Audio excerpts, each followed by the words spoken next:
Hi, Troy. Thank you for being here today and participating at this interview.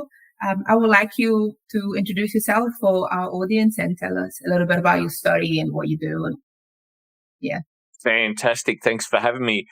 Troy Stolz is my name. Currently, I'm a local government councillor on the Upper Hunter Shire Council in New South Wales. It's very country, about 300 k's northwest of Sydney. So, right in the middle of cattle and sheep country. Formerly, I was the anti-money laundering compliance, let's shorten it, AML CTF compliance manager for Clubs New South Wales, the peak industry body for clubs in New South Wales who have multiple members that are reporting entities with their poker machines. Some of your viewers may remember I blew the whistle on money laundering through poker machines in New South Wales clubs and pubs in 2020, and it led to a 2022 New South Wales Crime Commission inquiry into EGMs, electronic gaming machines, in poker machines in New South Wales.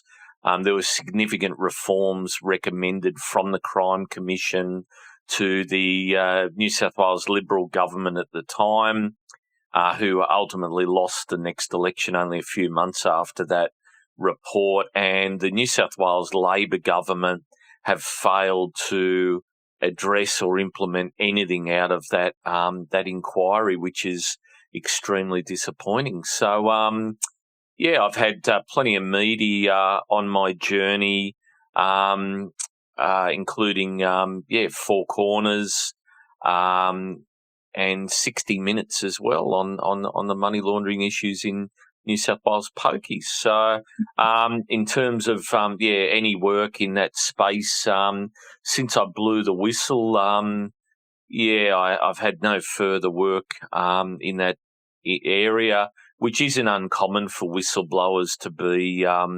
avoided. And I'm available, for any interview and have a chat about my journey and where I believe we currently are in the current cycle with AML CTF and even whistleblowing. And I've been battling cancer for a number of years.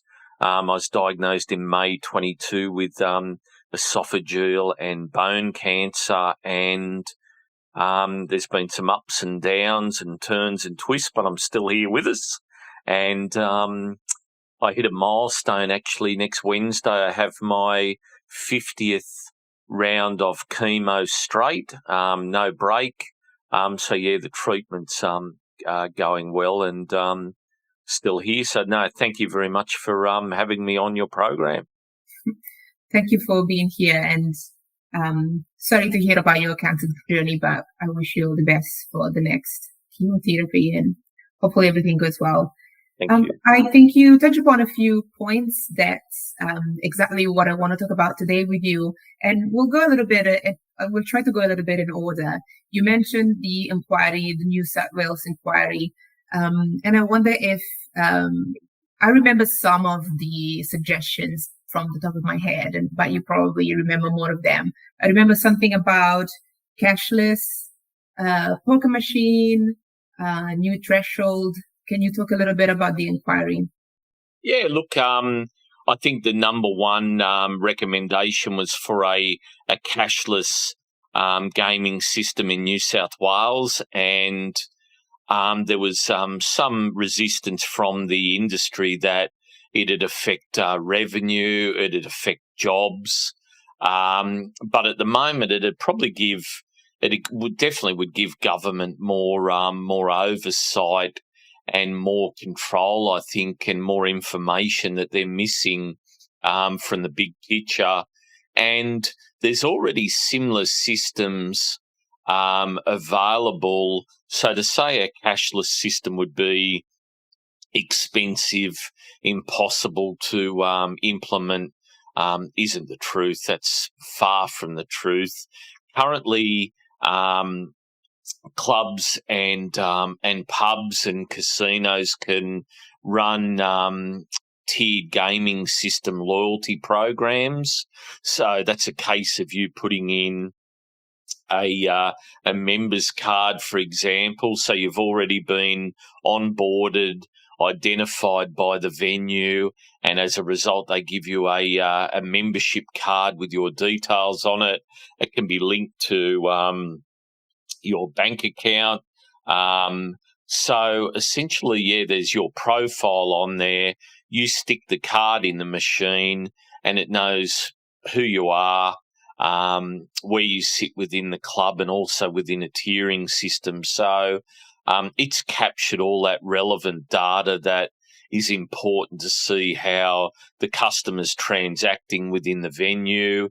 And it's done on a basis of a reporting entity to be used in tiering programs to see how they're spending their money. And there are programs with various rewards and incentives for you to conduct yourself that way. So my understanding was the ageing New South Wales Liquor and Gaming system, their system of collecting data and information from clubs is ageing and needed a tweak anyhow. So this was a good crossroad moment when I blew the whistle in 2020 for the government to invest in their digital systems and software where they could capture and dissect the information, at a greater, on occasions or as required on a greater basis to dive down deeper into what was actually going on with the poker machines. Mm-hmm. However, that hasn't come to fruition. At this point, there's been a bit of a standoff with. There's been some trials around the cashless systems. The trials have been opt-in, voluntary basis, so you're not going to get a true, accurate reflection by having an optional opt-in.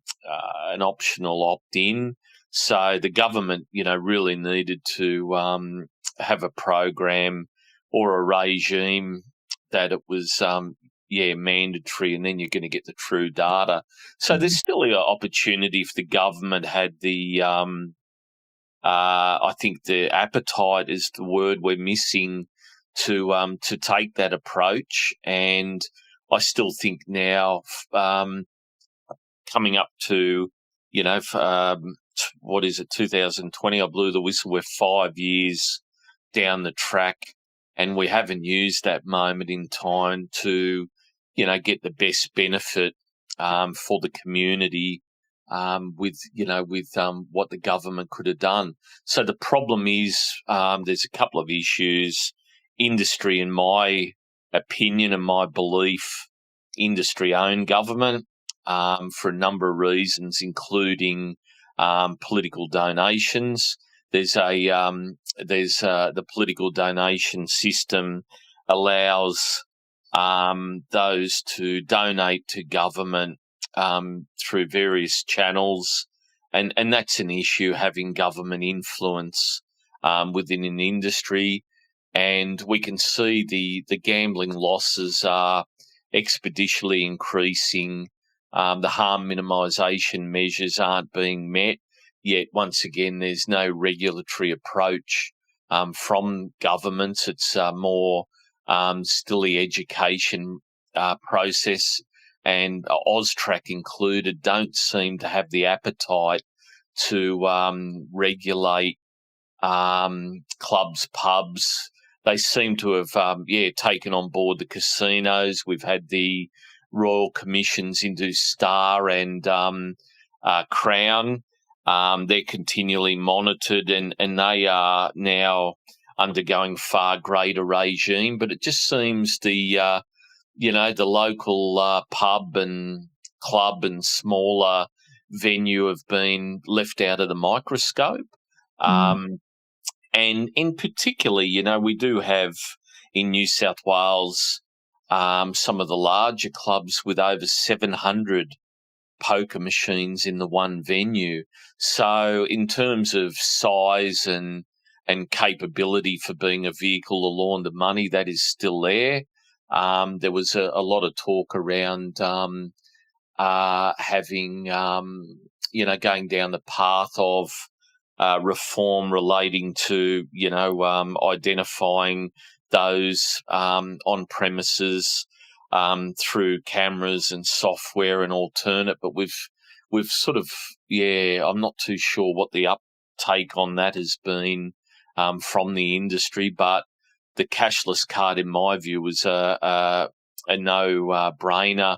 They're already using tiered membership with carded play to identify what they need to identify about a customer, and that could be utilised for a state-based or even a national gambling system where it could be rolled out across the country.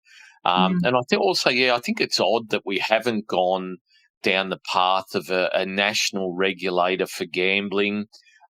We know, as a result of the inquiry by the New South Wales Crime Commission, that $95 billion with a B went through poker machines that they had assessed in, I think it was 2021, 22, whatever the period was, that the Crime Commission did that assessment in. So that's growing once again. I haven't seen the current data, but, we would have well and truly eclipsed the $100 billion mark for turnover in New South Wales pokies, nationally more.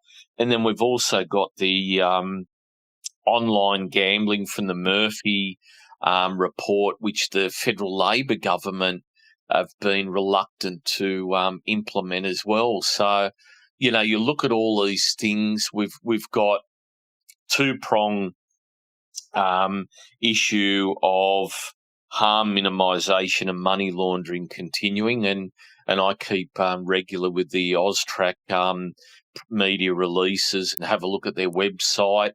And to me, it just doesn't sit right with me that casinos can get their reporting obligations and their compliance obligations wrong, but poker machines in pubs or clubs where they've got 20, 30, 200, 500, 700 machines, according to the regulators, aren't getting anything wrong. To me, that's fanciful, farcical. That doesn't sit right with me. And why isn't the government and AUSTRAC included? Why aren't they providing information, and why aren't they out there doing compliance-related programs rather than the education model? So, and we look at what's going on in the world. We still have issues with drugs through ice, through cocaine. The appetite, the customer base is still there. The police agencies and law enforcement are increasingly getting significant busts and hauls of drugs. The Australian Criminal Intelligence Commission is telling us the appetite's still there, the data's there that these predicate crimes are being undertaken, yet the agencies that work in that area, like AUSTRAC, aren't, I don't believe, policing the areas where the poker machines are at all. I wouldn't say adequately, I would say at all. So, I appreciate clubs and pubs do the best they can in their role to be a community facility.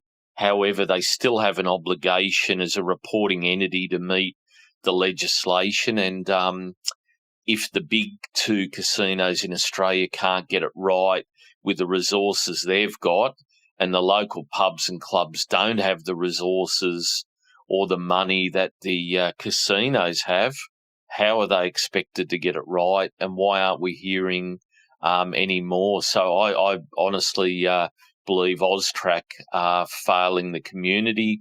They haven't got that right, and they're about to launch into tranche 2, which I think is just going to be a ticking the box exercise, and I don't think Austrac are going to be effective in that in tranche 2 either. That's my opinion at this point.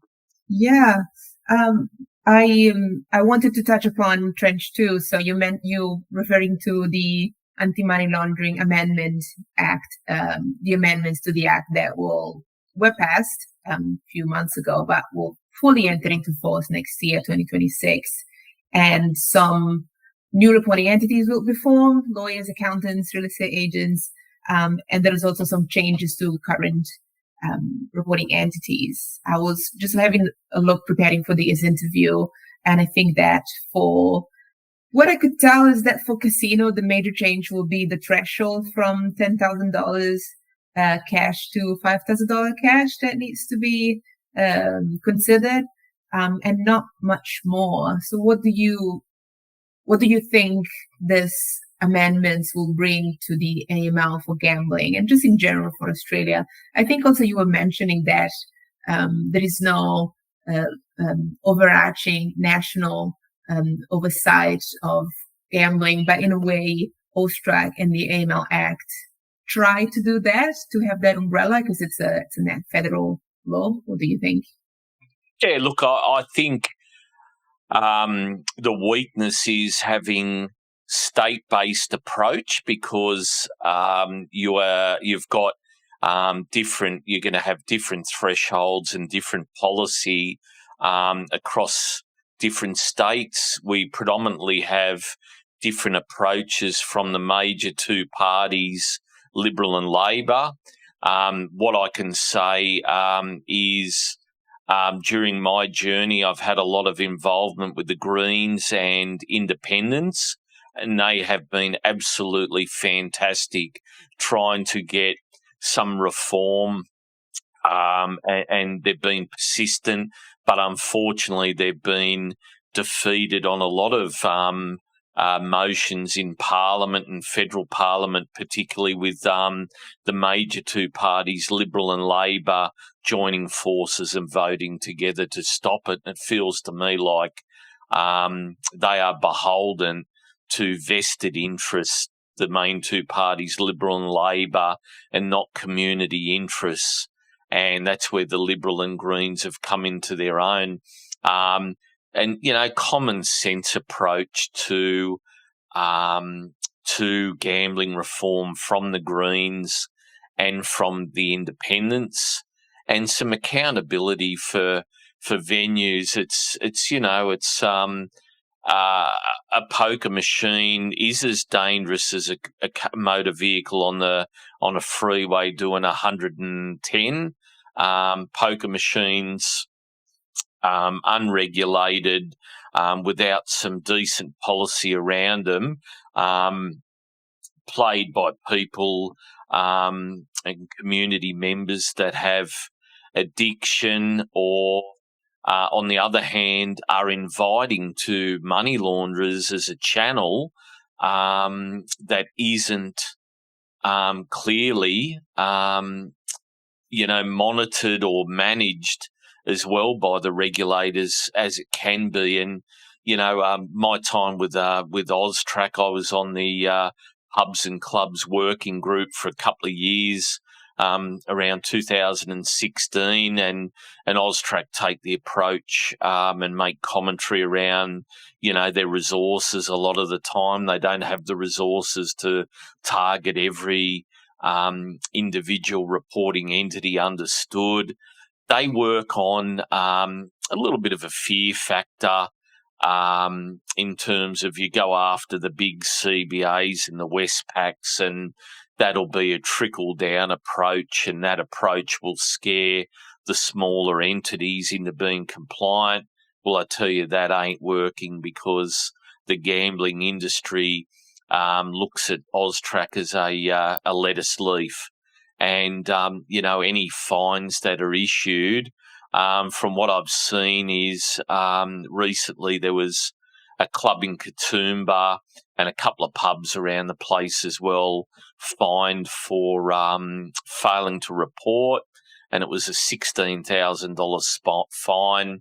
Those type of fines are just a parking ticket for venues in the gambling space, and it doesn't send a message at all. So I think, if they want to be serious, Austrac, and want to deter money launderers from using the pokie machines as a channel, they need to do better than that. Our in our communities, the money launderers blend into the community.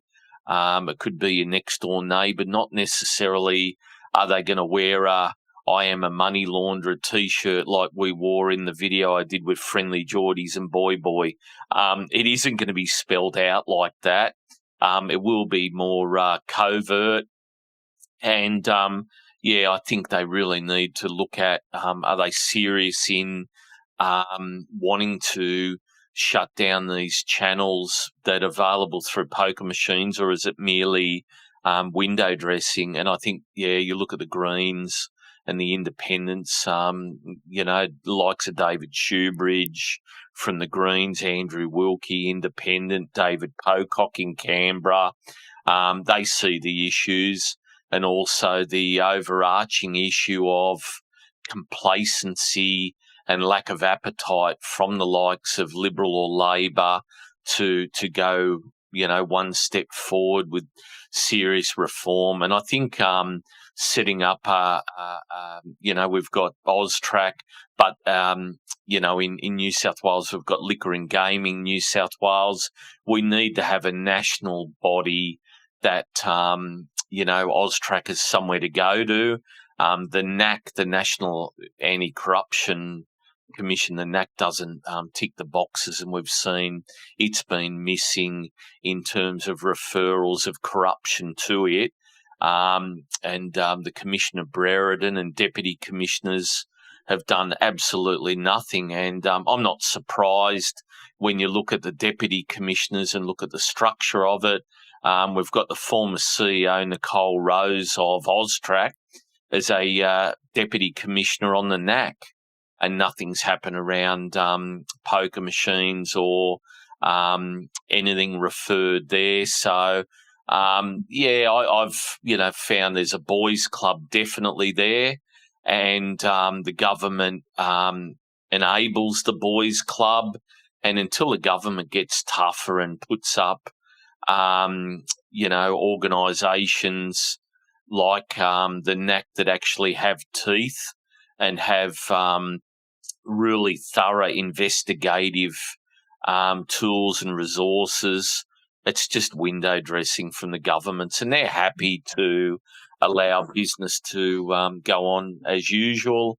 And, as I said, we're talking the current election on Saturday. There'll be millions of dollars thrown at political campaigns by the major parties to win government, and that money's got to come from somewhere, and it comes from donations.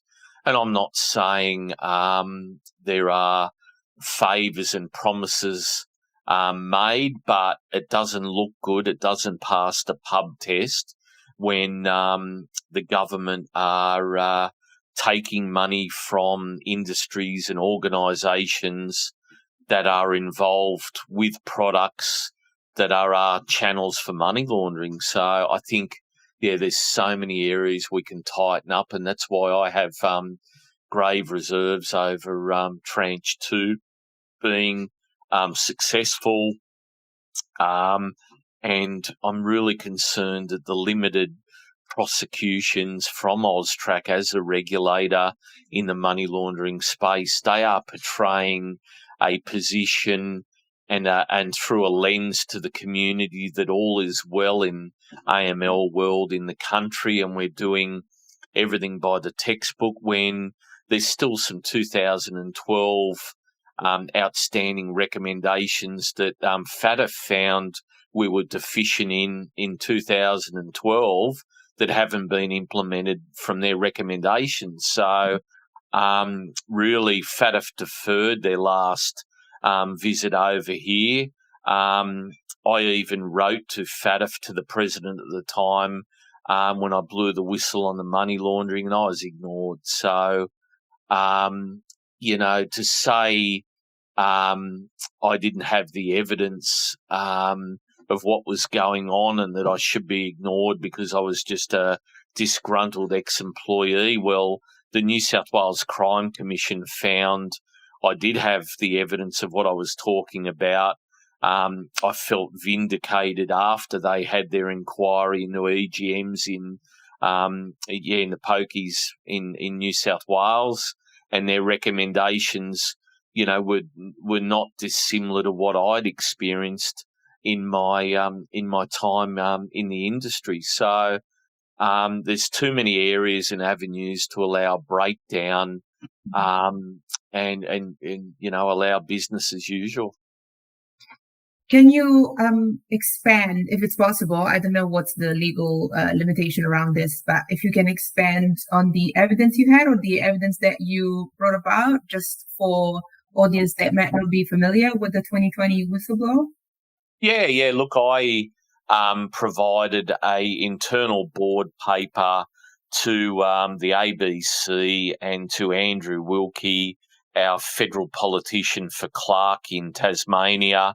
It was an internal document by my employer at the time, Clubs New South Wales, that made some comments to their board that there was some issues relating to compliance of within the club industry in New South Wales, and it was put together by my manager and executive manager, and there was some paragraphs in the document that said that 95% at worst, 90% at best were complying with their obligations under money laundering legislation. So, roughly words to that effect, that was going on. So that meant that 90 to 95% of clubs were not meeting the obligations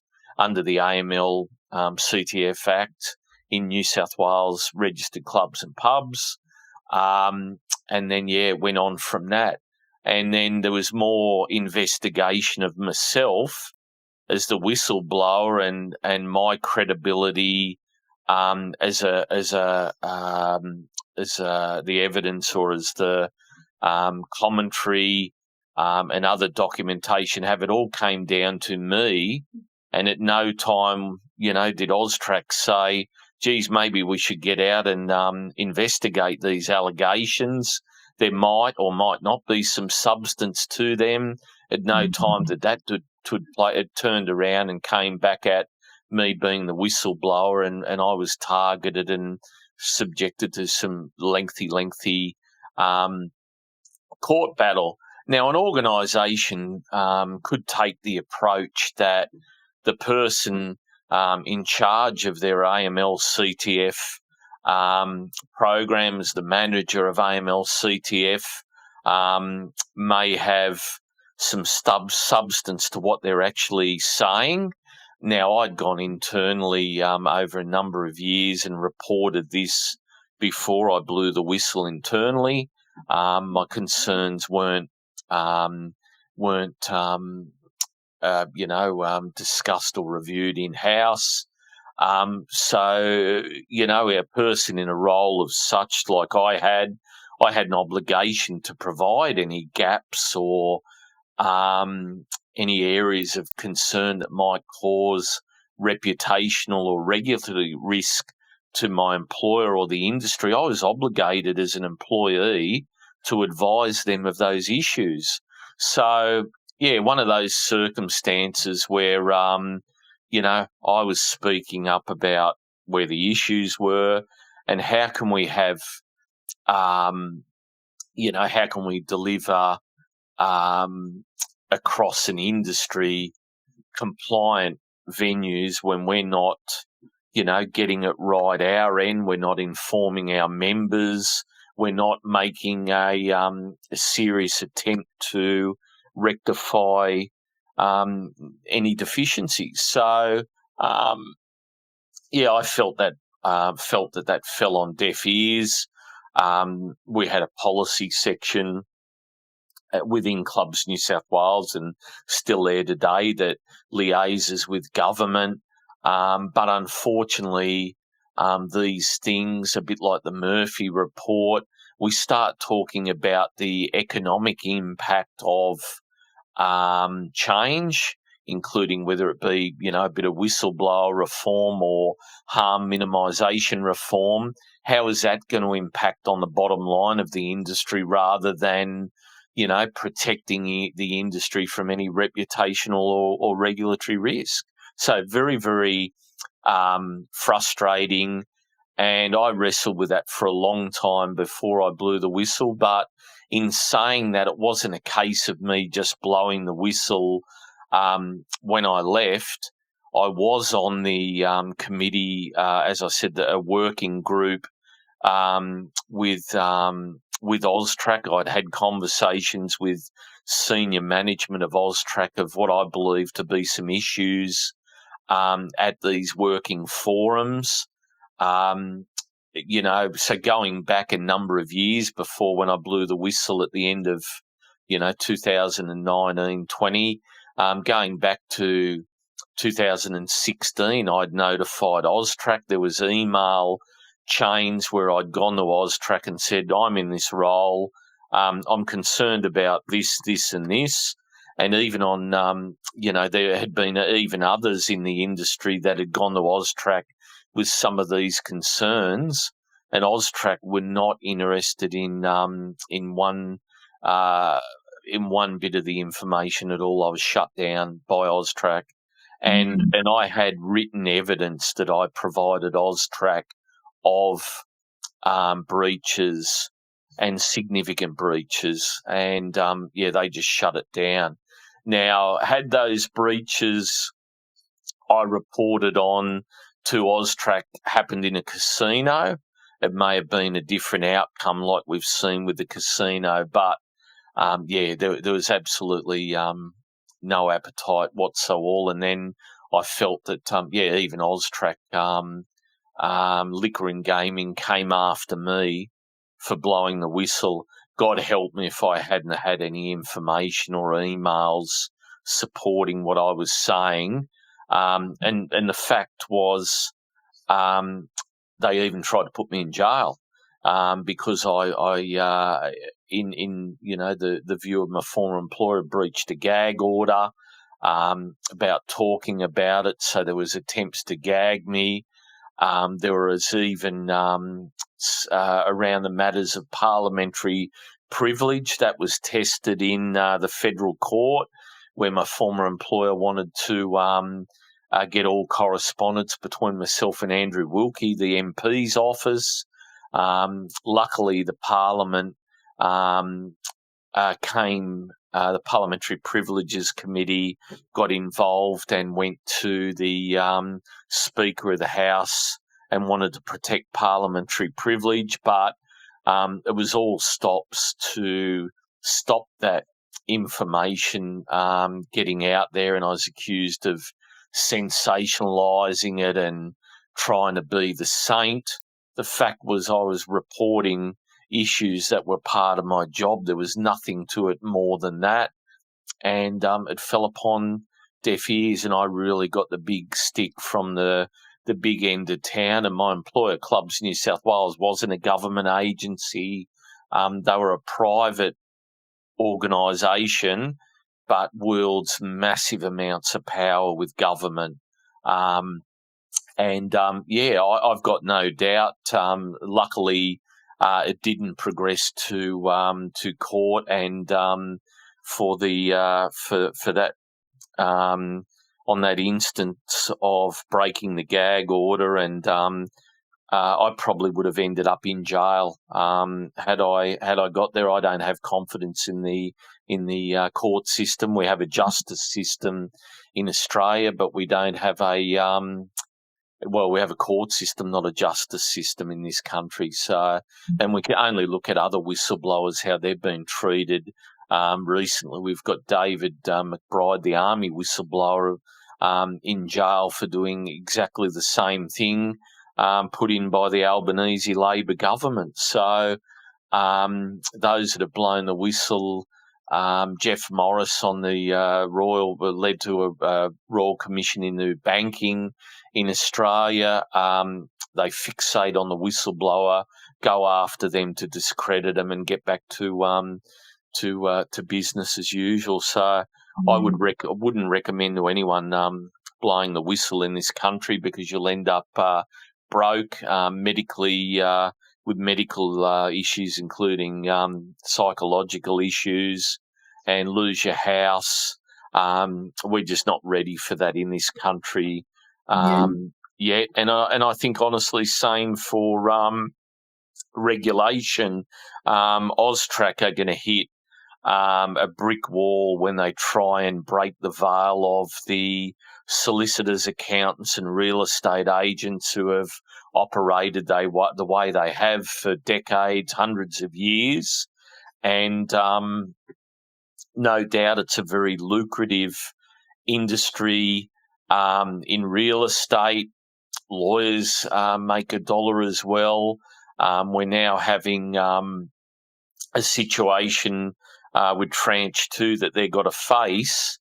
And in terms of, we've got real estate with overseas buyers, and we're talking, on some of occasions, transactions that might be below the Foreign Investment Review Board. We have up as a safety net to protect overseas, large overseas buyers, but from purchasing in Australia and looking at the reasons they want to purchase in Australia, but shortfall of that magic number, whatever it is at the moment, for the Foreign Investment Review Board to get involved. How many other transactions that could be of money laundering nature are being conducted? And unfortunately, I find when you've got compliance and you've got agencies and governments involved, it always comes back to a dollar amount. It's always money generated, where rather than we look at it holistically, how's it affecting communities? How's it affecting individuals? How's it affecting the country? And you can't tell me that having a thriving drug industry in our country at the moment, I think from the Australian Criminal Intelligence Commission reports, we're always up there with the use of amphetamines, ice and cocaine, that's not driving the underworld in how they're transacting black money, dirty money, and they've got to clean it somewhere. And in my view, if I was a money launderer, I wouldn't hesitate now to go and, clean my money at the local, smaller venue with poker machines. I wouldn't go to a casino. There's too much heat on them, but I'd pick a smaller entity venue and fly under the radar. And I think that's still occurring. What do you think about the Whistleblower Protection Authority and all the reform on that area? Do you think will be positive for Australia?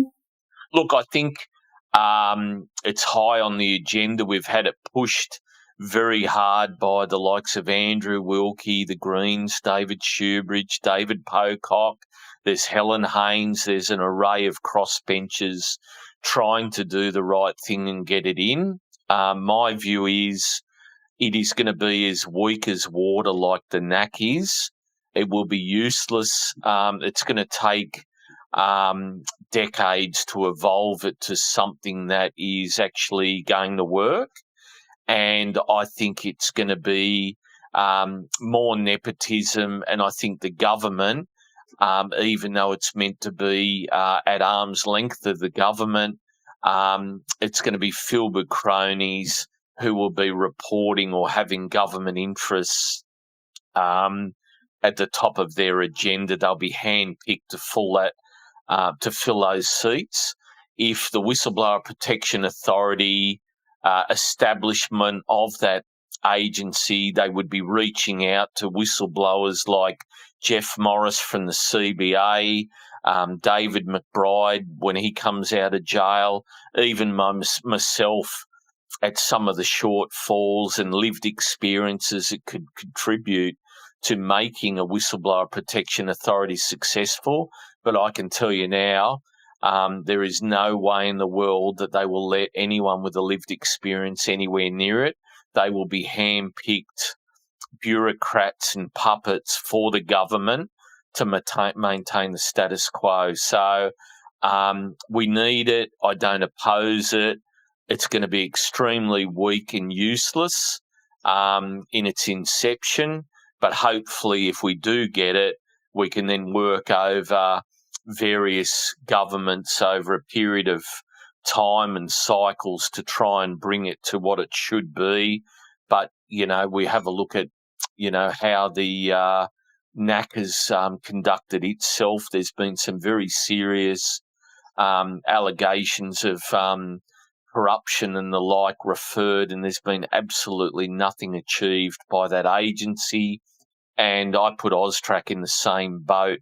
AUSTRAC is weak and inefficient in how it operates, and it isn't sending a message to the criminals, don't come and do business in our country.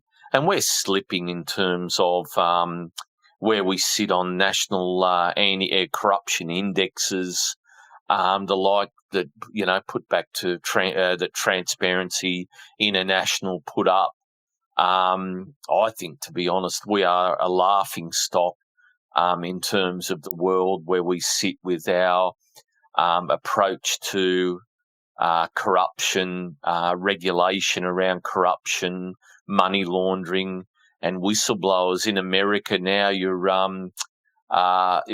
they're treated not like a cancer, but they're treated like someone that's done the right thing for the community. There's now remuneration to them. And why is it, in this country, when a whistleblower blows the whistle, they're the ones that get punished, and the perpetrator or the allegations against the whistleblower makes against the organisation they were employed by aren't even investigated. I just shake my head on that, and we've just got to see in the gambling industry, particularly by Premier Chris Minns and the Labor government, what they've done for gambling reform. They don't have the appetite for a cashless card. They have reduced the threshold amount from pokies on brand new machines only from 5,000 down to 500 as a maximum load up. However, any club or pub with a machine in there, relatively new machines have the 5,000 load up limit, like we demonstrated in the Friendly Geordies Boy video. How much money can you launder in a day? The machines we picked had $5,000 limit. Some machines a bit older than that had $7,500 limits, and I've been out now coming on 5 years, 6 years. I left in 19, so 6 years the end of the year since I left the industry. But at the time I'd left the industry, there were still machines in operation that are very old that had $10,000 load-up limits on them. So no venue is going to remove a machine, and a poker machine with a $10,000 limit load-up, to put in a new machine that's got a $500 load limit. It's never going to happen. So we're going to take decades and decades to go to have a situation where all machines are equal and at a $500 limit. There's plenty of data through programs Liquor and Gaming New South Wales have run, where the evidence and data back is closing pokies down at midnight or close to midnight would be beneficial. The spike in the likelihood of problem gambling and money laundering after midnight in venues is extremely significant. They haven't gone down that path. Liquor and Gaming, the New South Wales regulator, have undertaken some targeted programs on ATM machines dispensing money being too close to the gaming machine floor.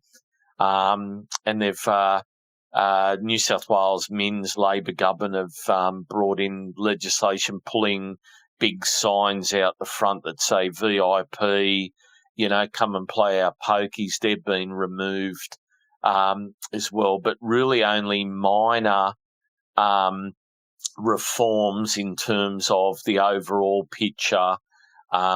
New government and the Min's government reneged and backflipped on their election promise in 2023 of removing 9,500 machines from poker machine floors across New South Wales, and currently we're sitting around the 90,000 mark.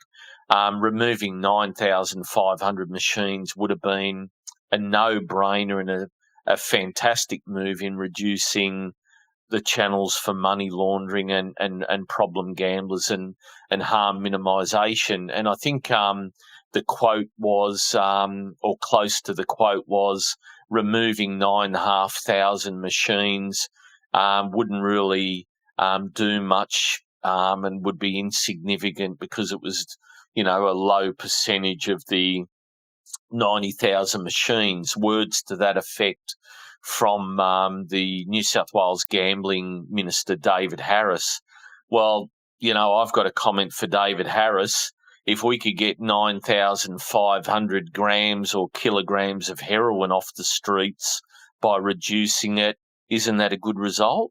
So I think this is more pressure from the gambling industry, and I'm happy to go on the record and say the behaviour of the Chris Minns Labor government is nothing more of showing who the master is in the relationship, and the gaming industry own the New South Wales Minns Labor government, and we're seeing the same thing with the online gambling. With the Albanese government, they haven't implemented the Murphy report. How can anyone in the community, a reasonable-minded person, make another decision on how, when the evidence-based approach is there that we need to reduce poker machines in our country, we need to reduce online gambling because of the damages or the negative effect it's having on communities for money laundering, problem gambling, domestic violence, drug, predicate crimes, and we're not doing it, I think sums up the really, really big picture. And yeah, you asked a question, I didn't answer it before, about the limits around, I think it might have been threshold transactions of reducing it to $500. I think from 5,000, there was always grey area when I was in the club industry around TTRs, the threshold transactions, that a person presenting with multiple tickets, it had to be based on one transaction, and due to the fact that in New South Wales, you get up to a certain amount and then you had to take a check because you couldn't receive the full amount in cash, that it wasn't actually a TTR. I got you back. I was talking about the TTRs, and my experience with a lot of the clubs were asking me about the TTRs and whether they were obligated to report those. Now, the approach was generally and the Austrac at the time, information and the interpretation was that it wasn't required because winning on the poker machines in New South Wales, there was that you got a cheque as well as cash, so that negated the obligations of filing a TTR. Also, the administrative burden of filing TTRs in clubs and pubs, massive. However, there were clubs that did follow and submit TTRs to Austrac. So there was really a mixed, ambiguous response from Austrac in terms of what was required with TTRs. And I think, there was sort of along the lines of, well, if you're a bit concerned about the TTRs and multiple tickets, you should take the approach and file a suspicious matter report because it ticks those boxes. But it was falling into a very grey area, which, clubs and pubs, their primary, their primary charter is schnitzels and beers. However, these days they do make more out of their poker machines than they do food and beverage. So that, that's a significant, change, I guess, since the implementation of poker machines. But yeah, I think TTRs definitely should be a reporting component of the gambling industry's regime, without a question. And I'm not sure there was confusion around the general registering and reporting of clubs, smaller clubs. I think, you've got a poker machine, you're obligated under the Act to register with Austrac, but you're also dealing with boards in smaller, medium-sized venues that local community members with full-time jobs, so a lot of the time they're not equipped in terms of education and keeping up to date with education to have their heads around that as well. So I definitely think, the education process with the gambling venues is another area. And I know the industry, that was one of my roles, working with the training team to get that education out. But it is hard when they're trying to run a business in the community with limited resources as well. So I think, how do we address that if these businesses don't take on board what their industry, peak industry bodies telling them? They're not scared of the regulator. I think, well, then we need to have the regulators step up and be a bit more firm with the message they send, including enforcement action, and the government, once again, intervening and addressing that. Otherwise, as I said, where do we think the people, if you surveyed the average ordinary person in town, they mightn't think about it. But as an AML CTF professional, where would you go if your channel of laundering your pokey money through the major casinos had been disrupted or closed down? Where would you go? If that's your area of expertise and comfort as a channel to launder money, you're going to go and pick a venue with poker machines, being a club or a pub. It makes sense, but that's something that hasn't been adopted, in my view, or addressed by Austrac, Liquor and Gaming, the New South Wales regulators. So deficient, and needs to be a lot of work done in the area. 5 years post it being, brought to the attention of regulators in the community. And I don't understand how we can just simply put recommendations from the New South Wales Crime Commission in the bin. But that's what the Chris Minns Labor government did. I think you touched upon, well, a lot of points. And I think there is always that fraction between compliance, which is a cost, and a business that needs to make money to survive. It is a complex field to navigate. And also, I liked some little positive things that you touched upon, which is a bit of a kind of an incremental approach, or at least looking at, we do not have a whistleblower protection authority now, and the first step is having it. And also, Tranche 2 is not covered right now, while the majority of the rest of the world cover Tranche 2 entities. And next year is going to be difficult for a lot of reporting entities and for a lot of people that work in AML. But the fact that the Tranche 2 is starting, it gives us the chance to amend it, to improve it, and to make sure that, things improve eventually.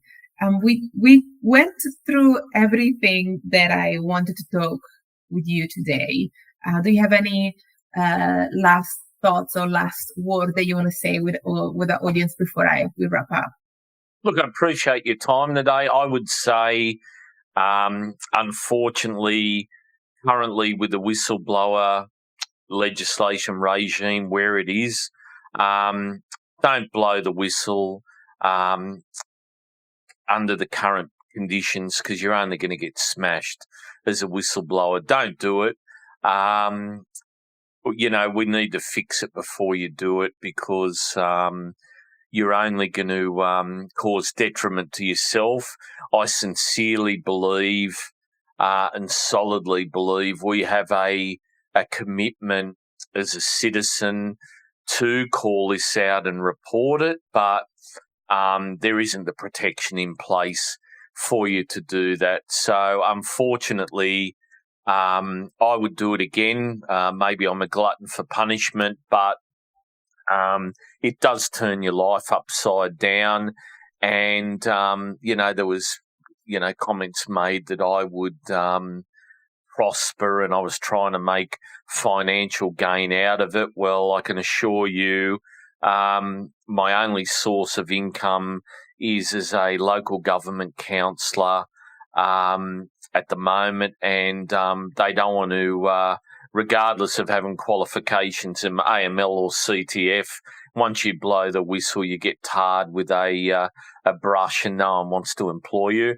So that's another issue to take into account. But I'd recommend maybe if you've got something significant, maybe report it to the to the police or to your local member, but don't go sticking your head up in media or going on record, because you are going to be chopped down at the knees. And the other thing I find astounding is AUSTRAC only has the capabilities for reporting entities to report on matters relating to AML CTF. So as an ordinary citizen or a person with information relating to breaches of AML CTF for the public, their only channel to report that is the Australian Federal Police or ASIC. And I tell you what, ASIC, I'm sure there's some great staff that work there, but being run by the government, very, very disappointing organisation. I did report and made lengthy reports to ASIC, and it was just put in the bin and it was ignored. ASIC would have to be the biggest waste of space in terms of public service departments in this country. So that's another probably conversation for another day. They need to just demolish ASIC and rebuild it, because once again they run around like a wet lettuce leaf and have got nothing. Absolutely disgraceful. And I know quite a few whistleblowers that have gone through ASIC and had the royal prawn. So my other question I'll leave for those conspiracy theorists is, are the government leaving our organisations such as ASIC, AUSTRAC, Liquor and Gaming New South Wales, even the AFP relating to reporting on money laundering and the like, weak for a reason. There doesn't seem to be an appetite to, make these agencies effective relating to improving and having outcomes relating to money laundering or whistleblowing. So I'll leave that with my my friends out there that might be conspiracy. Go down that path. We'll see what happens there. Thank you, Troy. Thanks, Julia, for having me. You have a great day. Thank you. If you made it till here, thank you so much for watching this interview. My name is Julia. I'm a certified anti-money laundering specialist. In my day job, I help reporting entities comply with anti-money laundering regulations. And here in this channel, I talk about money laundering, fraud, all of this fun stuff. If you're interested in these topics, please comment, like, subscribe. All of these things really help the channel, and I'll see you in the next one.